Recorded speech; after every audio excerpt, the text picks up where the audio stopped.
Greetings viewers, welcome to another Evil strategy session. I'm Evil, looking at a 2v2 here on Twilight Fortress with Paul and Inquisidor versus Unsleep and Evil. If I mispronounced anyone's name, I apologize for that straight up. So we're starting at 9 minutes into the match here, just showing the income there, just to kind of skip ahead and see what's going on. So Unsleep is the teal Protoss. Evil is the purple Protoss. Evil is setting up for a basic ground game. Evil has walled off the front. Not a total wall off, but a basic wall off up here. Has a single base. Should have a second one set up, but doesn't. Unsleep, on the other hand, has a first base up here and a second base working down in his natural expansion. Is pumping out Void Rays. Taking a look over here, so Inquisidor, let's see, couple of starports, working his main base, working his natural expansion. Paul working his main expansion, or working his main base, working his natural pretty hard, which would explain why he has the tops in income. Looks like they're going for a basic air strategy. So air, whereas Evil and Unsleep are going for ground air. So we'll go ahead and start this match on up here at regular speed for a few moments just to get our bearings. Looks like Paul is running over here to set up an expansion base. Evil has already set up an expansion base. This is one thing that I'm learning not to do. I'm learning to do this in reverse order. I have a trouble with expanding, first throwing down pylons, then throwing down photon cans on the pylon warps, and then throwing down a nexus. It all needs to be in reverse order. Nexus first, followed by pylons. As soon as those pylons come in, go ahead and warp in the photon cannons. By the time the cannons warp in, if the nexus isn't up, it should be pretty close to it. So Paul has the right aspect over here. Go ahead and throw down your stuff first, and if you're going to defend, then go ahead and throw down defend. Meanwhile, his partner Inquisidor, go ahead and bring out his probe, start the same action up. So let's take a look just for grins here at armies. Unsleep has the highest army, followed by Evil. Inquisidor and Paul have the next armies here. So let's check units out here. Yep, Paul and Inquisidor each have a pair of Void Rays, whereas Unsleep has 6 Void Rays and Evil has a little bit of ground units. We'll go ahead and speed up our match to get to some action. As soon as somebody moves out, we'll go ahead and slow down. Evil transforming into warp gates, so he can go ahead and start warping things in. If Evil's going to do that, he should really put out a proxy pylon much closer to the enemy's base.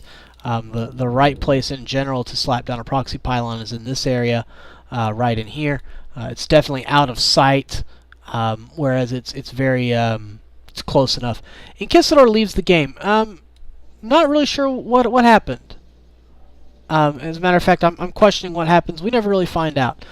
So is this really a fair play at this point? Not really, but Paul is able to at least continue pumping out troops and take centralized control, so maybe it's not as bad as it sounds. Speaking of which, here comes Paul. Sends over his Void Rays. As promised, I'll slow down. We had a pack of, 5 Void Rays going up against a pack of 12. Sheer numbers there, ladies and gentlemen, sheer numbers. Unsleep wipes out the Void Rays. Took a little bit of damage to his income. It's not the end of the world by any means, but he goes ahead and sends out his troops. Evil had sent an observer in. What does the Evil team know about over here? Nothing. Not a single thing. Not a thing. Whereas Paul knows little to none. He'd done an early push and failed. So we know there's an attack there. Let's go ahead and move on. I'm sorry, not an attack. There's a ping. That's where Unsleep had said I'm going here. Evil brings in ground troops, stalkers. So be able to provide some cover for Unsleep's Void Rays once they get in.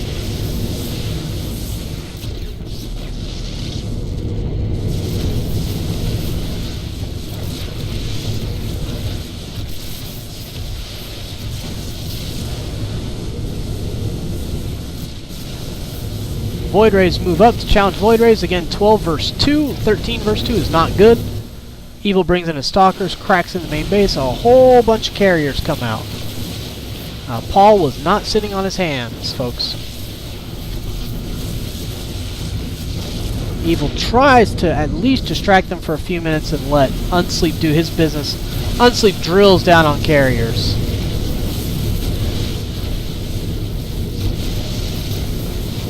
Carriers go down way too fast when assaulted by Void Rays. 10 Void Rays out of 13 left. That's really nice to see. And just wiping the floor here.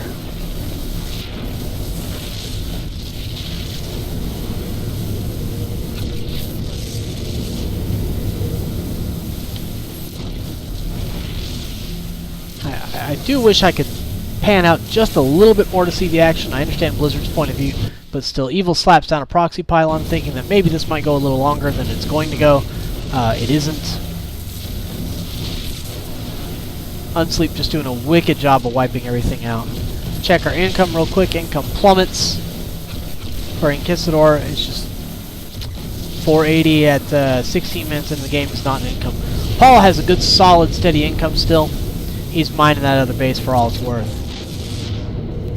Unsleep moves in here to finish things off.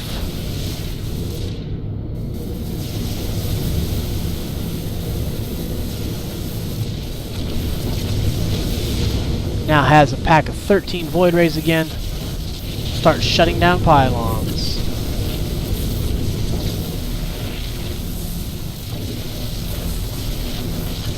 Evil warping in troops. No, I'm sorry, warping in photon cannons for guarding and warping in some troops. Evil pretty much useless in this game other than blocking off the front end here. Really did not do a whole lot of good, but you know, playing the blocker so that the next player can go ahead and tech up and get moving is not a shame by any means. 16 Void Rays still working out their business. What's Paul trying to do? He's over here building up an army of Phoenixes. Evil at least trying to score some kills, or at least get some buildings to his name. Left a couple things over here. It's a little bit dangerous. Oh, that's exactly what Unsleep's thinking. Turns around, comes to finish off the job. Brings in even more Void Rays. Now we have a pack of 16.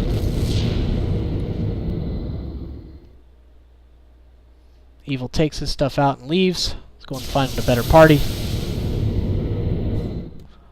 Paul doing the right thing, trying to expand over here. Go ahead and maybe split the forces, at least maybe get somewhere with this. What do we have left here? A single assimilator. And that's not going to come back to bite us, no worries. You got this many Void Rays, you can either drill down on the photon cannon or the pylons, it does not matter. Comes that army of Phoenixes. What are we talking about? 6, 8 Phoenixes maybe against 16 Void Rays? Yeah, they're going to go pop. Even if you had sent in all 16 Phoenixes against 16 Void Rays, it's just not good for Paul. Paul knows the end is coming. Matter of fact, the end should be coming any second now. Paul leaves the game. So that's a quick one, just a general look at Twilight Fortress. If one player goes for the block and the other player techs up and brings out, you can really wipe the floor with somebody. I have seen this done better. As a matter of fact, it has been done to me and one of my teammates much better. But this is about silver level play, maybe the lower end of gold play, but this is definitely silver level play. So this is the kind of thing, if you're just starting out or just looking at some videos, this is some of the easy stuff to do, just checking out some of the basics. So thanks for watching, I really appreciate it, and until we meet on the field of battle, stay evil.